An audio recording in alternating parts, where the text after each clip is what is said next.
ഏതൊരു വ്യക്തിയുടെയും ജീവിതത്തിൽ കേവലം 8 വയസ്സിനുള്ളിൽ ലഭിക്കുന്ന അറിവുകളാണ് അയാളുടെ ജീവിതത്തെക്കുറിച്ചുള്ള രൂപരേഖ വരയ്ക്കുന്നതിൽ പ്രധാന പങ്ക് വഹിക്കുന്നത്. നാം കൊച്ചുകുട്ടികളായിരിക്കുമ്പോൾ മാതാപിതാക്കളിൽ നിന്ന് ലഭിക്കുന്നതാണ് ജീവിതത്തെക്കുറിച്ചുള്ള ആദ്യത്തെ അവബോധം.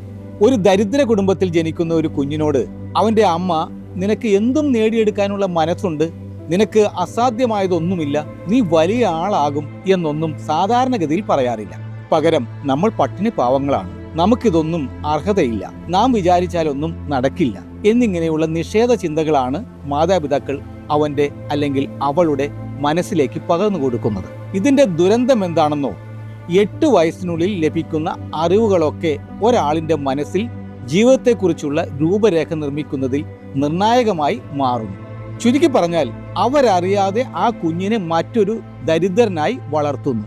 ആവർത്തിച്ച് സംസാരിച്ചും ചെയ്തും കേട്ടുമൊക്കെയാണ് രൂപരേഖാ ചിത്രം മനസ്സിൽ വേരുറച്ചു പോകുന്നത്. അതിനാൽ ആവർത്തിച്ച് ഉപദേശിച്ചും സ്വയം നിർദ്ദേശങ്ങൾ നൽകിയും ശക്തമായ രീതിയിൽ മനസ്സിനെ കൊണ്ട് സത്യപ്രതിജ്ഞ ചെയ്യിപ്പിച്ചും മറ്റും മനസ്സിലെ രൂപരേഖാ ചിത്രങ്ങൾ മാറ്റിയെടുക്കാൻ കഴിയും. സാമ്പത്തികമായി ഉന്നതിയിലെത്തണമെങ്കിൽ രൂപരേഖ മാറ്റി വരയ്ക്കേണ്ടതുണ്ട്.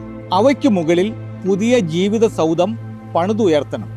മനുഷ്യ മനസ്സിന്റെ, പ്രത്യേകിച്ച് ഉപബോധ മനസ്സിന്റെ ഏറ്റവും വലിയ പ്രത്യേകത വാക്കുകളും ശബ്ദങ്ങളും അതേപടി അതിന് സ്വീകരിക്കാനാവുകയില്ല എന്നതാണ്. ഏത് വാക്ക് കേട്ടാലും വാക്യം കണ്ടാലും അത് ചിത്രരൂപത്തിലാണെങ്കിൽ മാത്രമേ ഉപബോധ മനസ്സിൽ കയറി പറ്റുകയുള്ളൂ. ഉദാഹരണത്തിന്, ഒരു പുള്ളിപ്പുലി എന്ന് കേൾക്കുമ്പോൾ 4 കാലും വാലുമായി കുതിച്ചു പായുന്ന ശക്തിയുള്ള ഒരു മൃഗത്തിന്റെ രൂപമാണ് എല്ലാവരുടെയും മനസ്സിലുണ്ടാവുക. പക്ഷേ പുള്ളിപ്പുലിയുടെ രൂപം നേരിട്ടോ ചിത്രത്തിലോ ഒരിക്കലെങ്കിലും കണ്ടിരിക്കണം. അതുപോലെ ജീവിതത്തിൽ ഉയർന്ന നേട്ടമുണ്ടാകണം എന്ന് ചിന്ത ആവർത്തിച്ച് മനസ്സിലേക്ക് കൊടുക്കുമ്പോൾ ആ നേട്ടങ്ങൾ എന്തൊക്കെ എന്ന് വ്യക്തമായ രൂപത്തിലായിരിക്കണം നൽകേണ്ടത്. ഒരു ഡോക്ടർ ആകണമെന്ന് ചിന്തിക്കുന്ന വ്യക്തി ഡോക്ടർ എന്ന നിലയിൽ ആദ്യമേ ചിന്തിക്കാൻ തുടങ്ങണം. നല്ലൊരു ആശുപത്രി, രോഗികളുമായി വരുന്നവർ അവരുടെ രോഗവിവരങ്ങൾ ക്ഷമയോടെ കേട്ടിരിക്കുന്നതായി സങ്കല്പിക്കണം. അവരെ പരിശോധിക്കുന്നതും അവർക്ക് മരുന്ന് കുറിച്ചു കൊടുക്കുന്നതും അവരുടെ രോഗം മാറിയതായും മറ്റും ഭാവനയിൽ കണ്ടുകൊണ്ടിരിക്കണം. നിങ്ങൾക്ക് സമൂഹത്തിൽ നിന്നും മാന്യതയും അംഗീകാരവും ലഭിക്കുന്നതായും വിചാരിക്കണം. എങ്കിൽ മാത്രമേ നല്ലൊരു ഡോക്ടറുടെ രേഖാചിത്രം സഫലമാകുന്ന വിധത്തിൽ ഉപബോധ മനസ്സിൽ ദൃഢമായി പതിയുകയുള്ളൂ. പ്രശസ്തനായ ഹോളിവുഡ് നടൻ ജിം കാരിയുടെ കഥ ഒന്ന് കേൾക്കുക. James UG. കാരി എന്നാണ് യഥാർത്ഥത്തിൽ അദ്ദേഹത്തിന്റെ പേര്.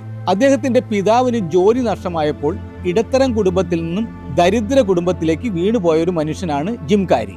അതേ തുടർന്ന് കുടുംബം പുലർത്താനായി കേവലം 15 വയസ്സുകാരനായ ജിം കാരി പഠനം ഉപേക്ഷിച്ചു. ചെറിയ ജോലികളൊക്കെ ചെയ്ത് ചെറുപ്പം മുതലേ കുടുംബത്തെ സഹായിക്കാൻ തുടങ്ങി. എന്നാൽ ജിം കാരിക്ക് എങ്ങനെയും പ്രശസ്തനായ ഒരു ചലച്ചിത്ര നടനാകണം എന്ന മോഹം അതിയായി മനസ്സിലുണ്ടായിരുന്നു. താൻ വലിയൊരു നടനാകുന്നതും ലക്ഷക്കണക്കിന് ഡോളർ പ്രതിഫലം വാങ്ങുന്നതും ആരാധകർക്ക് ഓട്ടോഗ്രാഫ് നൽകുന്നതും ജിം കാരി അനേകം പ്രാവശ്യം മനസ്സിൽ ദൃശ്യവൽക്കരിക്കുമായിരുന്നു. താരമായി പ്രശസ്തനായി കഴിയുമ്പോൾ ടെലിവിഷൻ ചാനലുകൾ ഇന്റർവ്യൂ നൽകുന്നതും ഹോളിവുഡിലെ പ്രശസ്തരായ താരങ്ങൾ താമസിക്കുന്നിടത്ത് മനോഹരമായ ബംഗ്ലാവ് വെച്ച് താമസിക്കുന്നതുമൊക്കെ അദ്ദേഹം സ്വപ്നത്തിൽ കണ്ടുകൊണ്ടേയിരുന്നു. ഇതൊക്കെ 80കളുടെ തുടക്കത്തിൽ ജിം കാരി ചെയ്തിരുന്ന കാര്യങ്ങളാണ്. അഭിനയത്തിന് പ്രതിഫലമായി $1 കോടി ചെക്ക് ലീഫ് തനിക്ക് ലഭിച്ചതായി സങ്കല്പിച്ച് $1 കോടി ഒരു ചെക്ക് ലീഫ് അദ്ദേഹം സ്വയം എഴുതി വളരെ കാലം പേഴ്സിൽ കൊണ്ടു നടന്നു.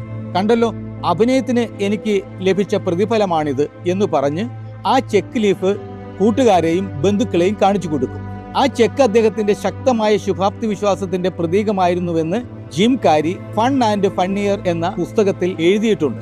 തിരക്കുള്ള സ്ഥലങ്ങളിൽ ചെല്ലുമ്പോൾ പോക്കറ്റിൽ സൂക്ഷിച്ചിരുന്ന കടലാസ് തുണ്ട് എടുത്ത് ഒപ്പിട്ട് ഓട്ടോഗ്രാഫ് നൽകുന്നതായി ദൃശ്യവൽക്കരിക്കുമായിരുന്നു. ആ സമയത്ത് ചെറിയ വേഷങ്ങളൊക്കെ അഭിനയിച്ചു കൊണ്ടുവരുന്നു. 1994 എസ് വെഞ്ചുറ പെറ്റ് ഡിറ്റക്റ്റീവ് എന്നീ ചിത്രം ഹിറ്റായി. തുടർന്ന് റിലീസ് ചെയ്ത ദ മാസ്ക് ബോക്സ് ഓഫീസിൽ വലിയ വിജയമായി. അതോടെ ജിം കാരി ഹോളിവുഡിലെ അറിയപ്പെടുന്ന താരമായി മാറി. അടുത്ത ചിത്രമായ ഡംബ് ആൻഡ് ഡംബറിൽ അഭിനയിക്കുന്നതിന് അദ്ദേഹത്തിന് $1 കോടി പ്രതിഫലം ലഭിച്ചു.